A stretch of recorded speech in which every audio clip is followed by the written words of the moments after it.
So of course, since we are in a new semester, that final, as we said, it's not going to directly affect your grade. Okay? So if you didn't do as well on the final as you would have hoped, well, don't worry. That's already on your report card, and there's nothing you can do about it at this point anyway. Okay? If you did well on the final, congratulations. Keep doing what you're doing. Make sure you continue to do well in the class. Hopefully, nobody's grade goes down for the second half, if that makes sense. Hopefully, any grade changes are going up. Right? Now, the thing about this class, as I'm sure you can tell at this point, it does take a little bit of time and effort. Okay.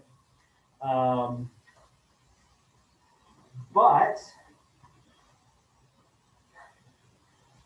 if you stay on top of the homework, you will pass the class. I mean, that's really the honest truth. Because not only are there a whole lot of points that you're going to get for turning in the homework, hopefully by now, you should be recognizing that the questions you get on your homework are very similar to what you're going to see on the test.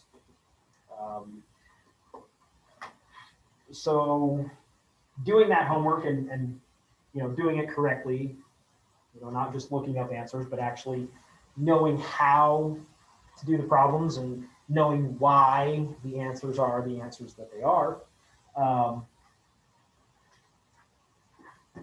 that means you're going to be able to do pretty well on the tests. So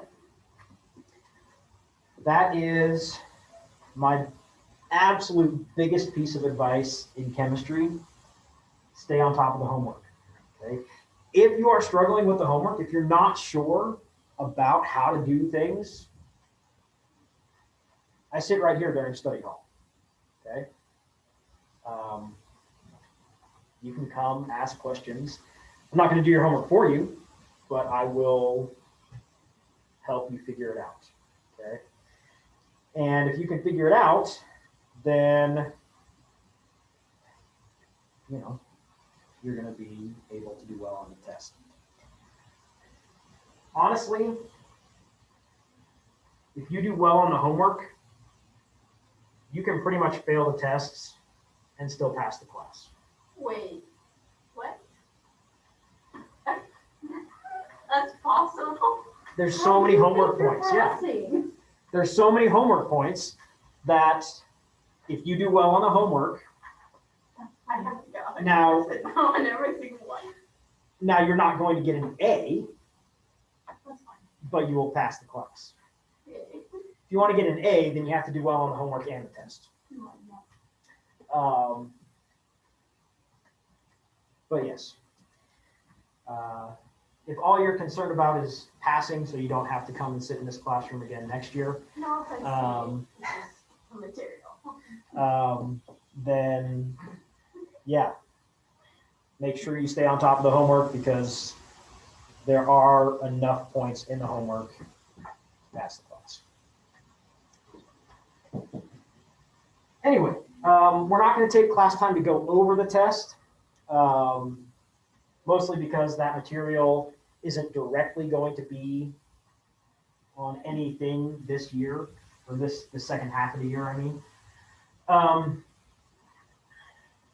That being said, you've probably figured out that chemistry tends to build on itself.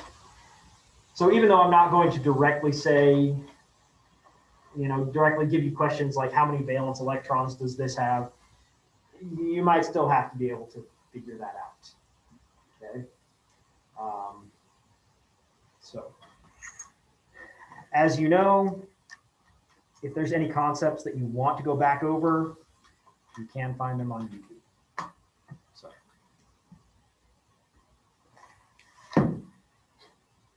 So let's move on. So are we starting on Wednesday? Well, of course, why wouldn't we? Because we have no rain. It's the first day back. Yeah, like. Yeah, you had 2.5 weeks off, so now it's time to, I mean, when do you want to start I again? think we should go over basic math first. Basic math, 2 + 2 is 4. All right, let's go. Or is it 22? We're getting into chapter 13. Now, since you brought up basic math, No. chapter 13 does have a fair amount of algebra and math in it. Oh, sure, you didn't say anything anymore. Well, it's not like you saying that changed anything. You know, I kind of hope we could skip this chapter and every other one. But it's math that you can do. Yeah, so how do you know we're not doing math too? It's math that you can do. I know you can do this. Okay? I know you can do it. Because it's all multiplication and division, and you're allowed to use a calculator. Well, that's a plus. Okay?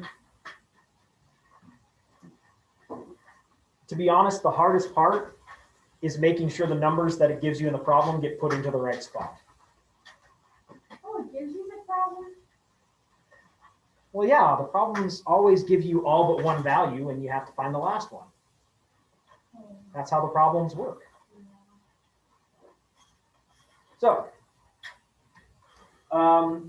chapter 13 is all about the behavior of gases. Solids and liquids. Well, we did talk about gases last year too. But solids and liquids,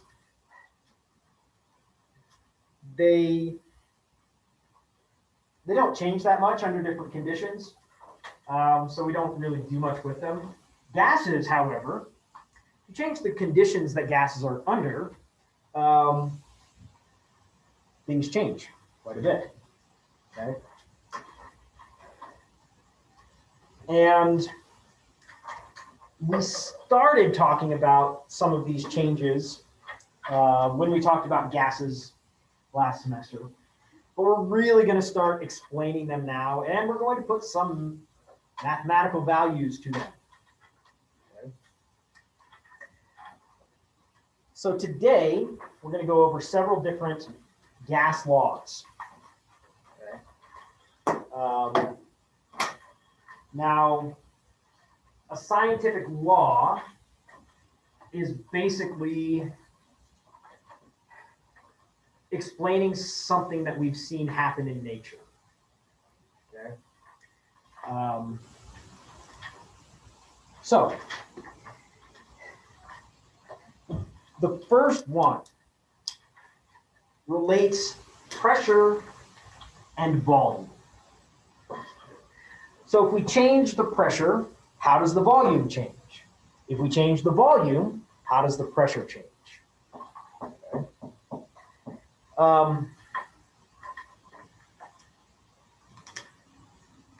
So this first law is called Boyle's law, B-O-Y-L-E, Boyle's law. And that's exactly what it does. It relates pressure and volume. And you can see Boyle's law. It's right there on page 443. P1 V1 equals P2 V2. Okay.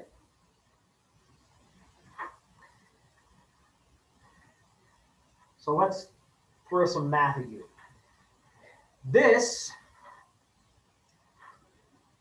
tells us pressure and volume are inversely proportional. Who has ever heard those words before? Inversely proportional. None of you. Great. Okay.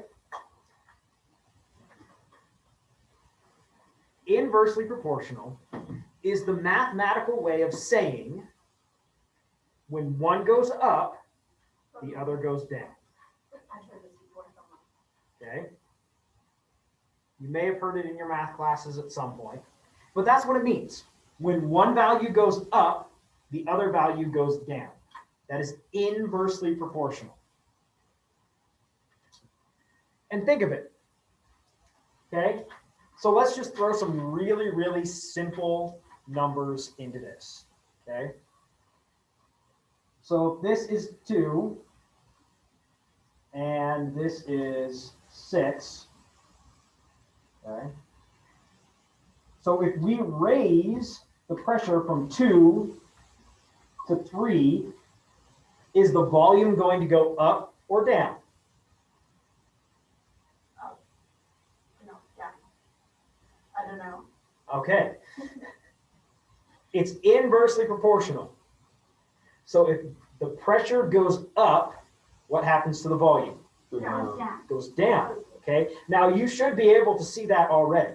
Okay. 2 times 6 is 12. 12. There we go. 3 times what is 12? 4. See? Pressure went up, volume went down. Okay. So these should be equal, right? Yes, because they're equal. Okay.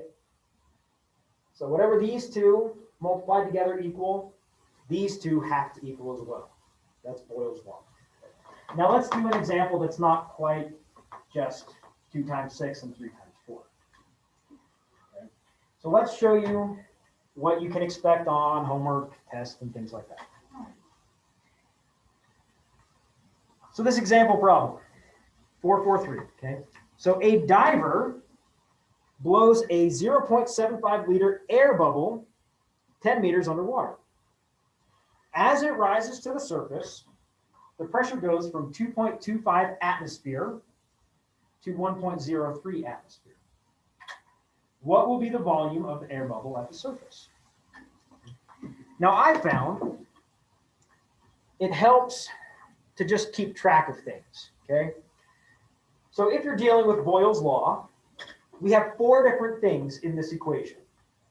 We have P1, V1, P2, and V2. Now, as we said, yes. The problem gives us 3 of these, okay? The problem is going to give you 3 and ask for the 4th. So we just need to write down what the 3 that it gives us are, okay? So a diver blows a 0.75 liter air bubble. Liters. Where does that go? Pressure or volume? Volume. Liters are volume, okay? Is it volume 1 or volume 2? As it turns out, it doesn't matter as long as you keep them together. Now, I personally would put it in volume 1, okay? Okay. 10 meters, is that one of our things? Do we have anything that measures meters? No. No. So 10 meters does not matter here. I mean, it matters, but we're not going to put it in that number, okay? So as it rises to the surface, the pressure goes from 2.25 atmosphere, okay? What is atmosphere measuring? Pressure, okay? If you remember last chapter, talked about these different units of pressure and how pressure is the one thing that is just weird with science and how we have all these different units that get used, okay? It's just the way it is. But atmosphere is definitely a unit of pressure. Okay, so 2.25 atmosphere. Is it P1 or P2? 1. Okay, it's 1 because that's the pressure where we have this volume. Okay. If we had said that 0.75 liters was B2, we'd have to put that pressure with P2. Okay. We have to keep the conditions together, otherwise we'll do the math wrong. Okay. So it does go with the 0.75 liters. So 2.25 atmosphere. Okay. So it goes from 2.25 atmosphere to 1.03 atmosphere. So where do I put that 1.03 atmosphere? P2. That's the second pressure.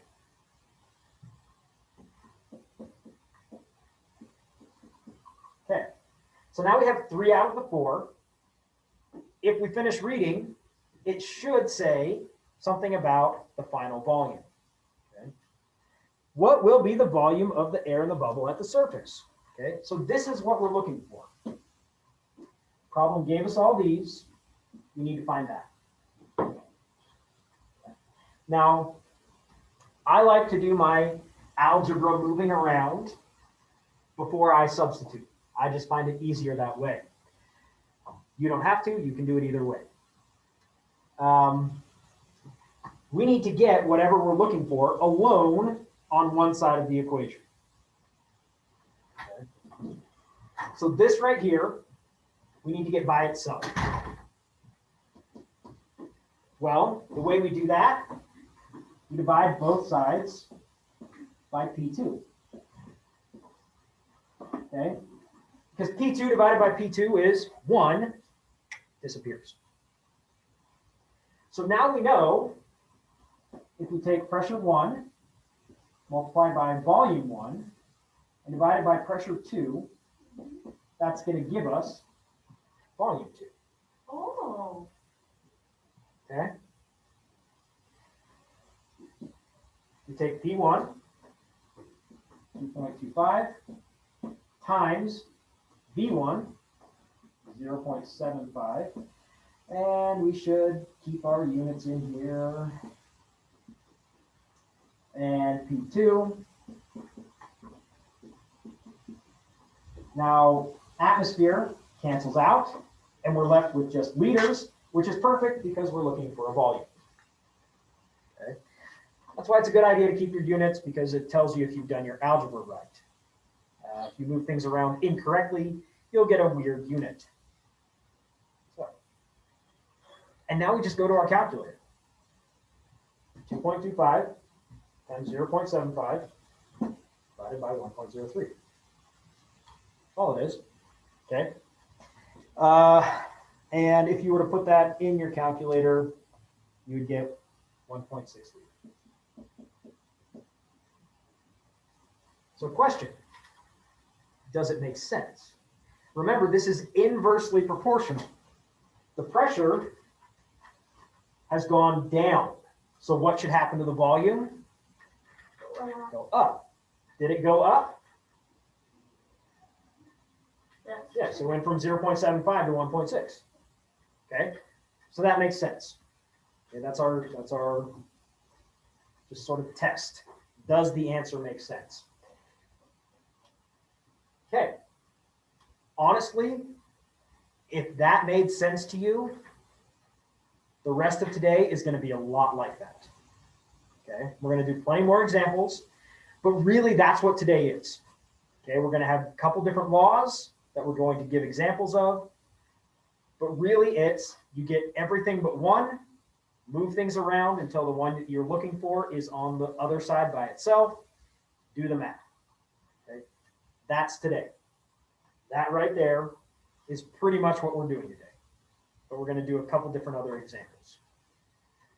So that's Boyle's law. Boyle's law relates pressure and volume. Now, I didn't mention, but one thing that we assume when we're dealing with Boyle's law is that temperature is constant. Okay. We're assuming that temperature is not changing between the initial conditions and the final conditions. So Just keep that in mind. For Boyle's law, temperature is the same. If you have any differences in temperatures, you can't use Boyle's law. Okay, but our next law does account for temperature. So our next law is Charles's law.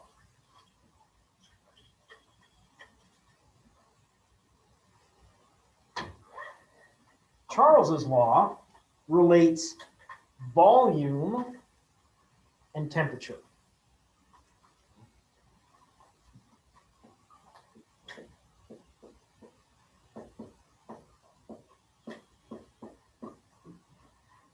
And that's Charles's law.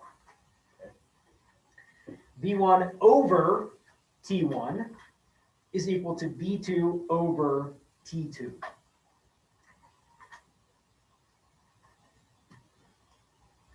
Okay.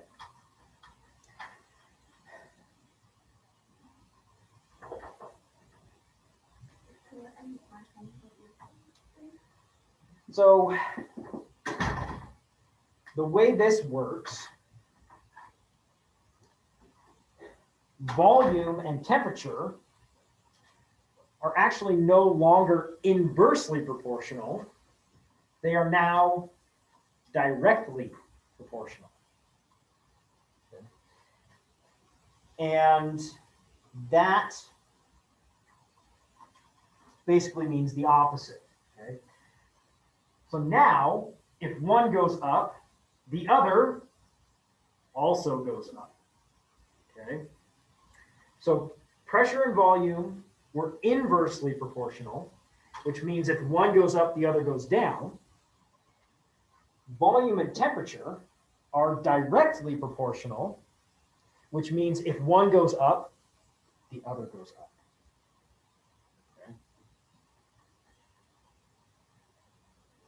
Okay. Let's do an example. Okay. But before we do our example, we need to make a very, very important point. Okay. In this chapter, temperature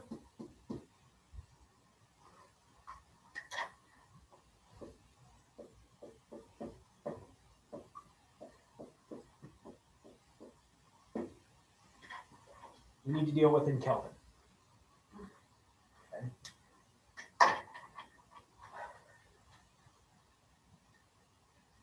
The reason why we need to deal with temperature in Kelvin is because Kelvin has no negative temperatures. Okay? If you try and put negative Celsius values in there, it's going to mess things up. Okay? You could end up with a negative volume. Does a negative volume make any sense whatsoever? Can you have a volume that is less than 0? No. No. Okay. So Kelvin, Kelvin, Kelvin, Kelvin. I guarantee you, you are going to see questions on the homework or on the test that will give you numbers in Celsius, expecting you to know that you need to change it to Kelvin. Okay? It must be in Kelvin. So how do you change Celsius to Kelvin?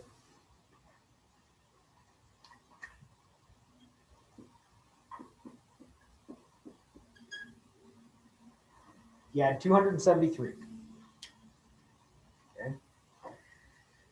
That's close enough for this class. Technically, it's 273.15, but 273 is going to work for this class. Okay. So water freezes at 273 Kelvin. Right? Because water will freeze at 0 degrees Celsius. 0 degrees Celsius is 273 Kelvin. Just as a side, it's not degrees Kelvin. If you say degrees Kelvin, I'm not going to get mad at you and take points off or anything, but technically it's just 273 Kelvin. So, anyway, for this chapter, if you are dealing with temperature, change it to Kelvin. Okay. With that being said, let's look at this example problem. Now, once again, I always find it useful to write out what I'm given so I can figure out how to do my math. Okay, so these are the 4 different variables that we have in our equation. Okay. The other thing that this helps with, if you don't know which equation to use, just write out what you're given. Okay, and then find an equation that uses those variables. Okay. That's a great way to try and figure out which equation to use. Just what am I given? Okay. As you work with them longer and longer, then it becomes pretty, you can pick it out pretty quick. But right at the beginning, just write out what you're given. Okay? And it will show you which equation to use. Okay, so let's read the problem. A helium balloon in a closed car occupies a volume of 2.32 liters at 40 degrees Celsius. If the car is parked on a hot day and the temperature inside rises to 75 degrees Celsius, what is the new volume of the balloon, assuming the pressure remains constant? Okay. So with Boyle's law, temperature remained constant. Charles's law, pressure remains constant. So let's figure out what we've got. Okay. A helium balloon in a closed car occupies a volume of 2.32 liters. Is that temperature or volume? That's volume. Is it volume 1 or volume 2? As we said, it really doesn't matter, but as long as you keep them together. But it's, yeah, most people would say it's volume 1. Okay, 2.32 liters. Occupies a volume of 2.23 liters at 40 degrees Celsius. Is that temperature or volume? That's temperature. Is it temperature 1 or temperature 2? 1. Now that we've established which one is which, it is temperature 1 for sure.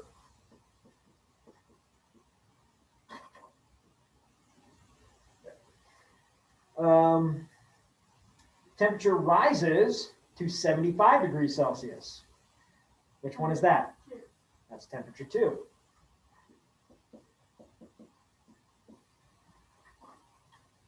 What is the new volume? Okay. Now, we do need to do something before we can plug these in. We need to change them to Kelvin. Okay. So 40 plus 273 is 313.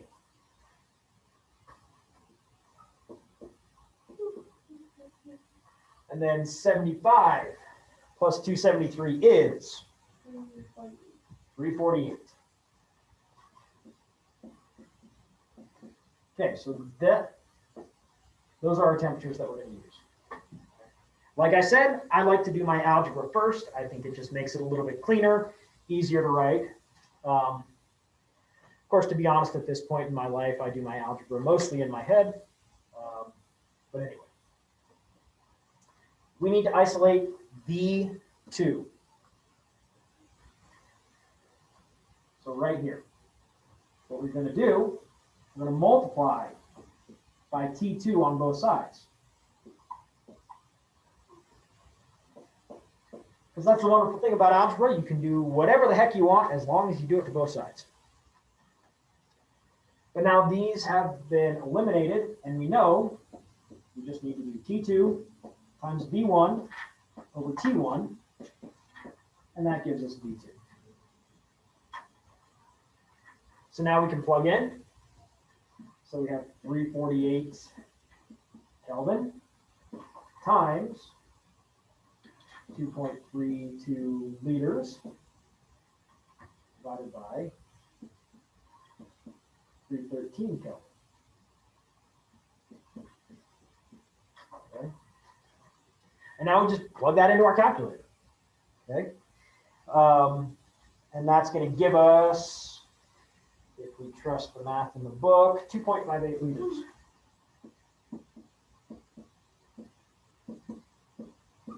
Okay. Kelvin cancels out. We're left with liters, which is just what we want. And now we can do our does it make sense check. Okay. So this is directly proportional. So if one goes up, the other goes up. So temperature increased. So we would expect volume to increase. Did volume increase? Went from 2.32 to 2.58. It did. Okay. This is a real world thing. If you were to go to the store and buy a helium balloon today and then take it outside, you would notice that your helium balloon shrinks quite a bit in the cold outside. I mean, you're welcome to try it on your own time. I don't have the helium thing here, but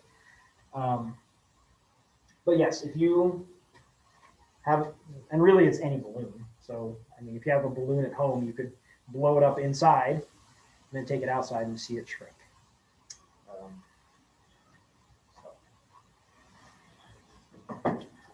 Now with this one, I do want to do a second example just to illustrate something that we need to watch out for.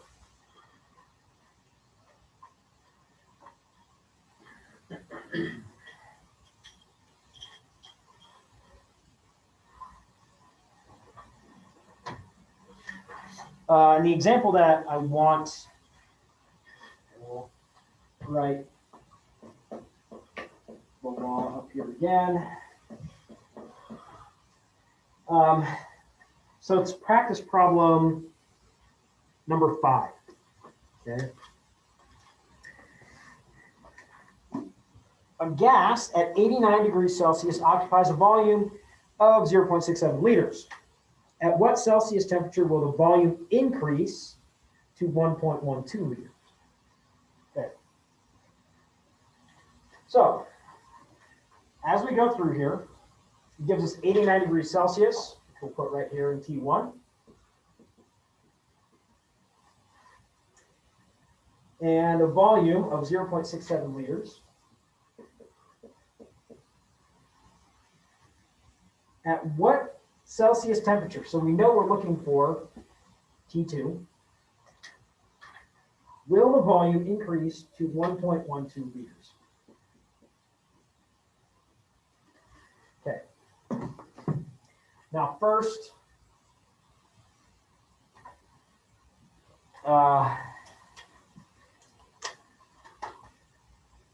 obviously we want to look at this and say 89 plus 273. And that's going to be 362 Kelvin. So we need to solve for T2. Now, we can divide by V2 on both sides, and that gets rid of that. But be careful. Because what we've done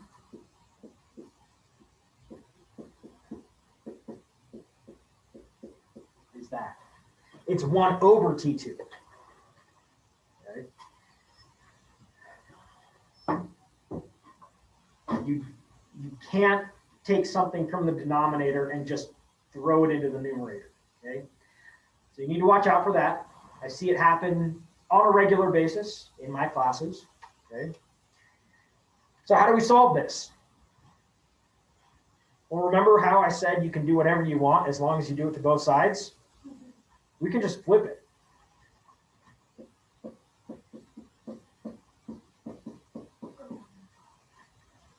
Okay? It's the great thing about algebra. As long as you do the same thing to both sides, you can do whatever you want.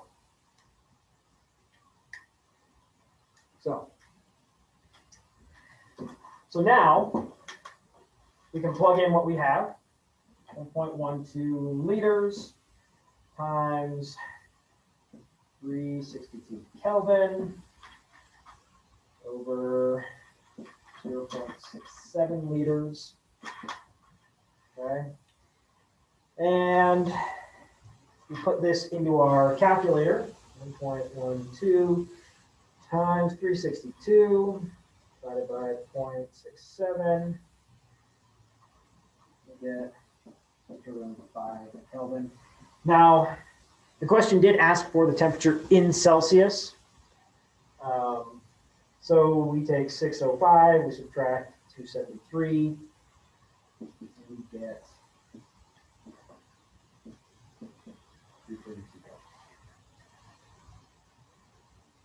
Of course, with the right number of significant digits, we can round it off to 330, but you know I'm not super particular about that as long as you're close. Okay, so just watch out for that. Okay, don't assume that just because you got rid of it, that can jump up to the numerator. Okay.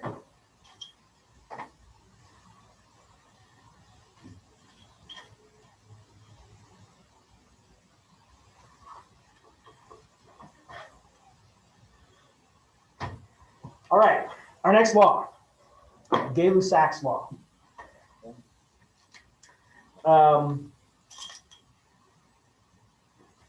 This one relates, instead of volume and temperature, pressure and temperature. Okay. Now it looks a whole lot like Charles's law. You just replace volume with pressure. Okay. So in this case, we're going to assume that volume is constant. So for Boyle's law, temperature was constant. For Charles's law, pressure was constant. Now, volume is constant. So we have a law for each one of those constants. But in the end, it really is just the same. Okay, you're going to be given 3 out of the 4.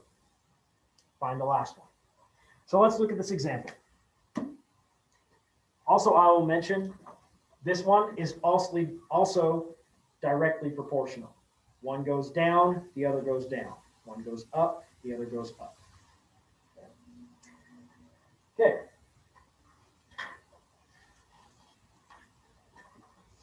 This is example problem 3 on page 448. The pressure of the oxygen gas inside a canister is 5 atmosphere at 25 degrees Celsius. The canister is located at a camp high on Mount Everest. The temperature there falls to negative 10 degrees Celsius. What is the new pressure inside the canister? So let's write our variables and work it out. Okay, our P1, 5 atmosphere. That's what it gives us.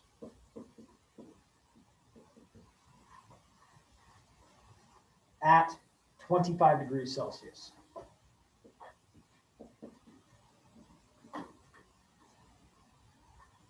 Gives us our T2 minus 10 degrees Celsius and asks for P2. Okay. Once again, we need to convert to Kelvin. Yes. Is temperature constant in this? No, temperature is not constant in this one. What's constant in this one is volume. Okay. Okay, so let's change our temperature. Celsius, 273 plus 25 is 298.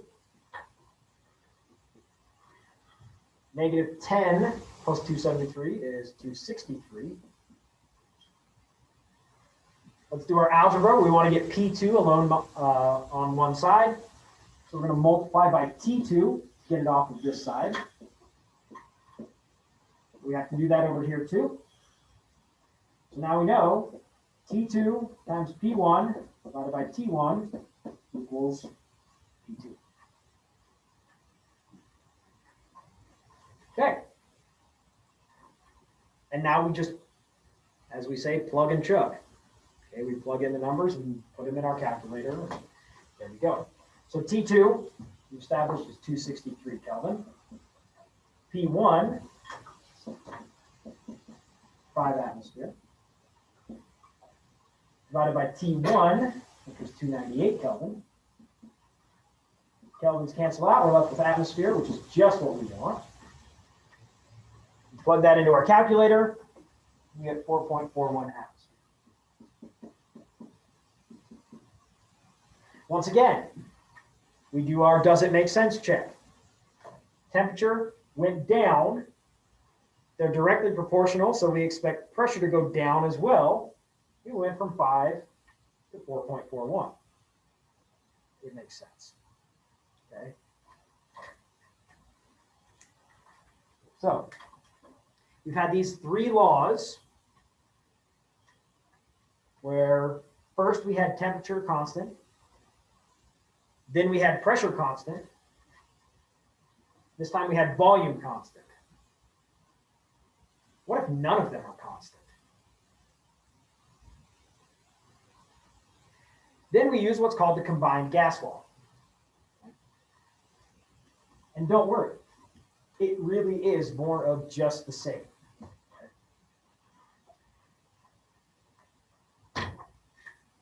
We take V1 times P1 divided by T1.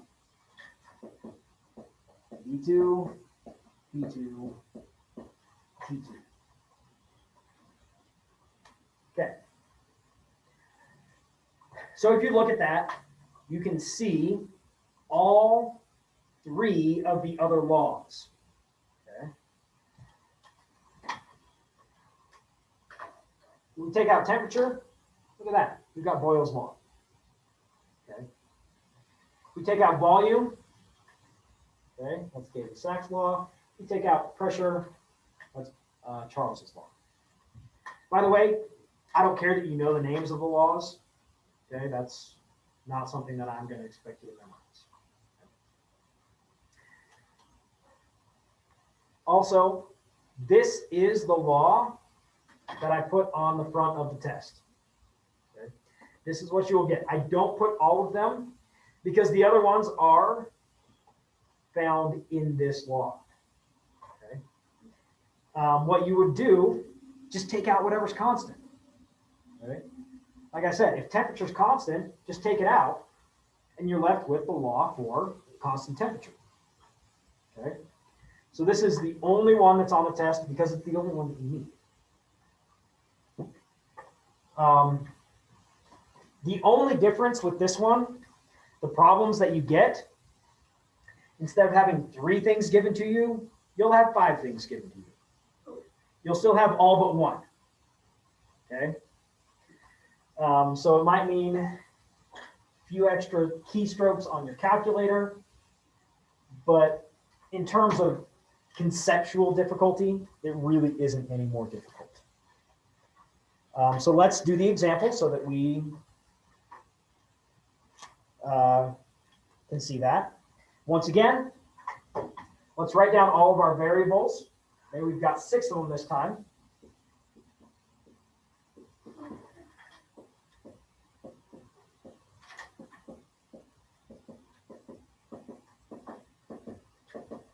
Okay. A gas at 110 kilopascals. That's a pressure. We're going to say it's pressure 1. And 30 degrees Celsius. Okay, so that is associated with that pressure. So that's going to be temperature 1. Fills a flexible container with an initial volume of 2 liters. So that's associated with these, so it's volume 1.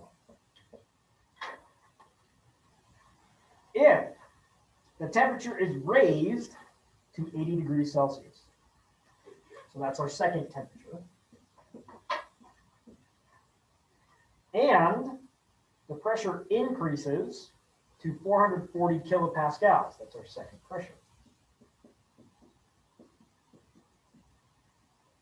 What is the new volume? Okay, once again, we have everything but 1. All we have to do is put that one variable by itself on one side using some algebra and put values in and calculate with our calculator. So we want to keep this right where it is. We want to move this to the other side. So we divide by P2. Now we want to move this to the other side. So we multiply by T2. Okay. So now all of those are gone. We're just left with V2. So we take T2 times V1 times P1 divided by T1 times P2. And this is the equation we're going to use. So we can start filling in variables. So T2 right here. We didn't change it. Okay. 273. That's 353 Kelvin. So we can put that right there. Times V1, which is right there. Times P1, which is right there.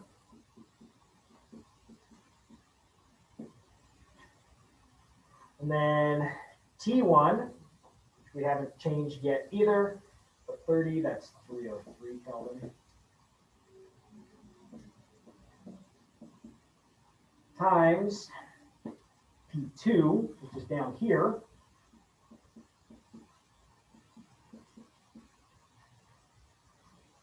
Kelvin cancels out, kilopascal cancels out, we're just left with liters, which is exactly what we want. Now we just put it into our calculator. Multiply all those, divide by those, multiply together, and we get 0.58 liters. Now we don't really have a simple does it make sense check here because we have 3 different things that can change rather than just 2. But if we look at it, we can say, okay, temperature increased, but the pressure also increased. So what do we expect? It's hard to say because they go in opposite directions. If we had them both pushing the same direction, then that would give us a simple, does it make sense? But in this one, the biggest thing that you're going to want to make sure, did your units cancel out correctly? If your units canceled out correctly, you've probably done your math correctly, and you can be pretty confident with your answer. Okay. So those are the 4 gas laws. This one is, well, before I changed it and did the algebra to it, that one was the most important one to be able to work with because that's the one you're going to get on the test because it combines all of them. That's why it's called the combined gas law. Okay? It's everything all nice together. If you have any constants, pull them out of the combined gas law and just work with what's left. There's also a nice chart summarizing all of them on page 451. Any questions about that? It really is just a lot of algebra. Okay? So if you're good with algebra, today was probably a little bit boring, very simple.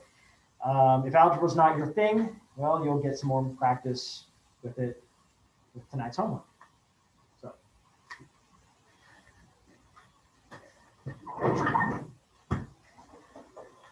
So now we are in chapter 13, and the numbers will be this.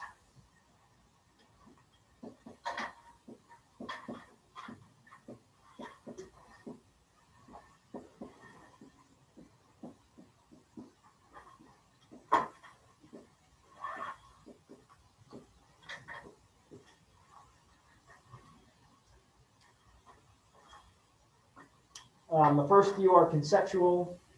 Actually, wait a minute. I don't know. When I wrote this out,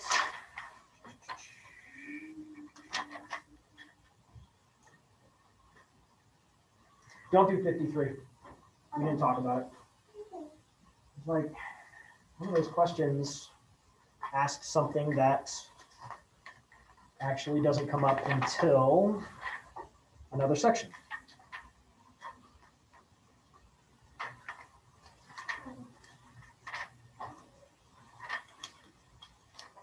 Unless we skipped it. Maybe we skipped it. I don't know. Either way, don't do 53. We'll go over it. Another day. So.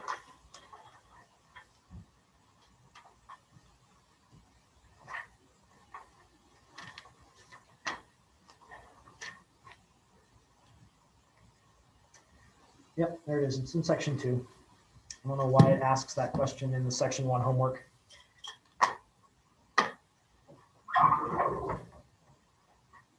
So yeah, 51, 52, 56, 7, 8, 9, and 16.